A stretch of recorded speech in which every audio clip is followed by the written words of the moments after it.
The student being filmed today was a chronic behavior problem in my classroom. From the first day Lily entered the room, her behavior was disruptive.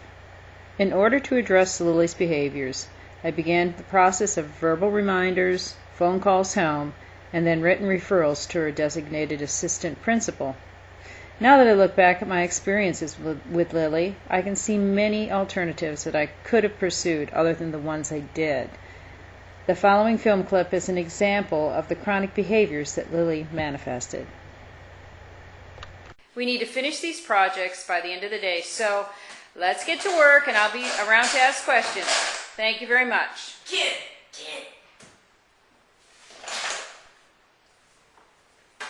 Kid, don't do that. Give me that. Give me the piece of paper. It's mine. That's my note. It's my note. Yes, that is. It's my note.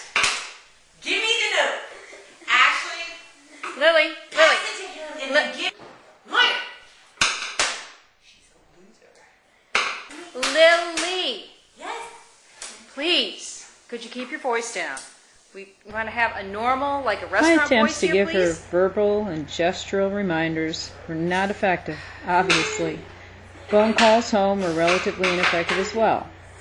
And if I kept sending in written referrals, eventually she would have been expelled and sent to the county's alternative school. I opted to tolerate her behaviors and try to minimize their effect on the class.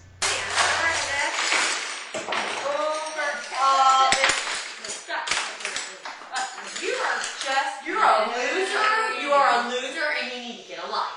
Get a life. No, I'm tired of you coming over here and bugging me. I mean, it's always me. You're a loser. You're a loser, and I can do whatever.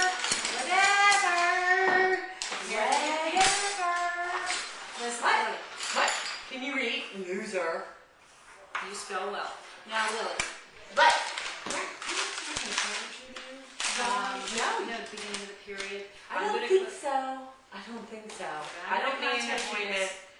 I'm going to contact you next period teacher. Whatever. And My then- other teacher's a lot better than you. I mean, I'm you're like a total I'm sure. jerk. I'm sure. You're a he jerk. is. Yeah, Somebody tell you you're a jerk? I know you feel. Now, as I reflect on my experiences with Lily and on my studies on classroom management, Whatever. I believe I would have begun with a need-to-need intervention as suggested in the final video segment of our class DVD, Severe and Chronic Behavior Problems. A need-to-need intervention is a way to privately discuss problems with a student in close proximity. The following is an example of how our private conference might have gone. Lily, you know, I get so frustrated because I want to be a good teacher. And when you call out names, when you call me names in the classroom and you throw pencils, you make me feel like I'm not a very good teacher. And I want to be a good teacher for you, Lily. When you act that way in class, what are you trying to do? Well, I mean, what are you trying to accomplish? I'm just trying to hang out with my friends. I mean, that's all I'm trying to do. I don't remember my friends. I don't get to see them that much, so, I'm in class and now you see them. So, you don't get to see your friends that much? What's Yeah, wrong? I mean, I'll go home and I take care of my brothers and sisters and I'm going to wait till my mom gets home. So when she gets home, it's late.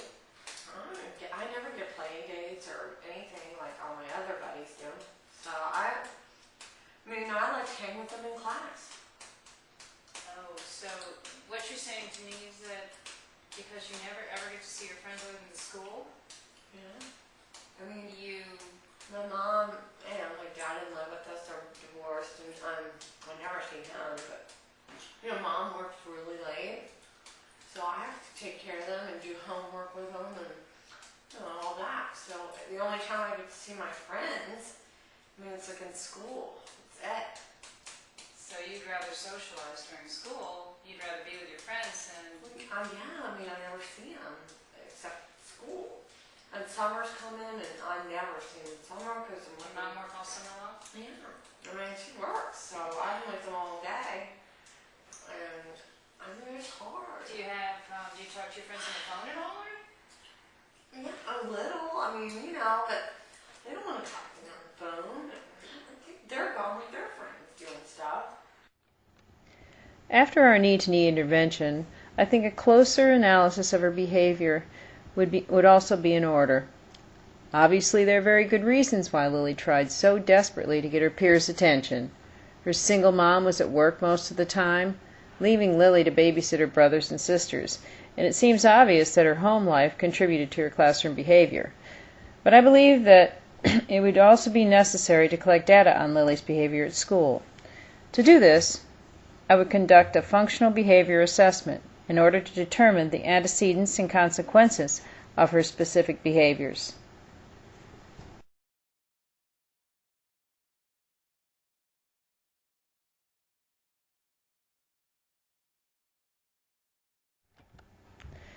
In addition to the functional analysis, I think, in her case, a self-monitoring system would have been very effective after our knee-to-knee intervention.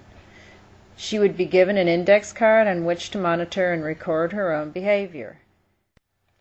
First, Lily would identify both the desirable and undesirable behaviors in my classroom, and then role-play both behaviors.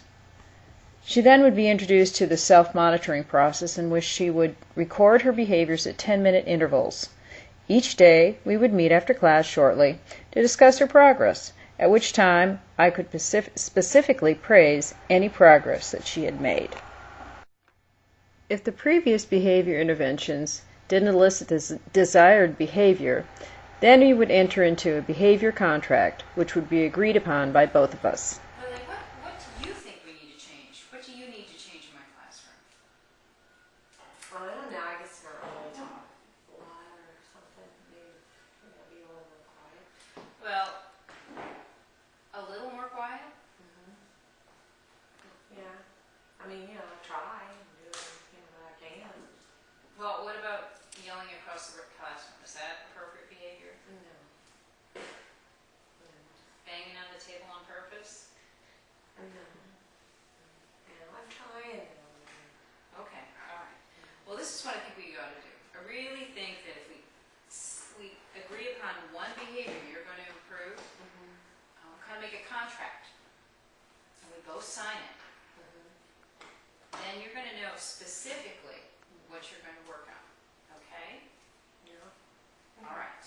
Now, the one thing I really want us to work on is for you not to disturb the other students. You can chit-chat as long as you can work. You can talk during my class. It's fine. As long as you can get your work done. So you can socialize some, but you have to stop disturbing other children and making it difficult for them to do their work. Do you understand? Yeah. Okay, so here you go. I want you to look at this contract. Come here. Come here. Now, I have down here the reason for the contract is that Lily is disturbing the classroom, the learning environment. Okay? Now, I would like you to learn more responsible behavior. So what I want from you is responsible behavior would be that you can work in the class without disturbing others. Okay? Like you can talk. Remember I told you you could talk. Okay. I will, and right here it says what's going to happen if you do behave and you stop disturbing others. You're probably going to get a better grade because you're going to finish your work. Right? Okay. If I do not stop disturbing others, I will, and there's going to be a consequence. I know you don't like the consequence, but you know it's real important for you to socialize with your friends, right? Well, if you can't stop disturbing others, what I'm going to do is I'm going to have you eat lunch in my classroom so you're not going to be able to see or talk to your friends during lunch, which is an appropriate social time, isn't it? Don't you look forward to lunch and you can talk to your friends? Well, if you can't stop disturbing others, the consequence is you're not going to be able to talk to your friends during lunch. You'll be in my classroom. Okay, so I'm trying not to do the whole referral thing where I write you up, send you to the in-school suspension. I'm trying to do this so that, we can keep it just between you and I. Do you think we can do that? To conclude, I feel that Lily could be given reminders, knee-to-knee interventions, and behavioral contracts, but any change in behavior would be difficult without some social skill training. Lily had spent so much time caring for her younger brothers and sisters that she hadn't had the opportunity to develop the same social skills as her peers. To assist Lily in acquiring age-appropriate social skills, eliciting the help of school counselors would be very helpful. Classroom teachers have so many different roles to assume that social skills training would be best served if handled by a third party, such as the guidance department. As Jones & Jones state, extensive research supports the benefits of social skill training with students experiencing behavioral difficulties in the school setting. Although we cannot help Lily change her home situation, we can help her learn how to appropriately socialize with her peers.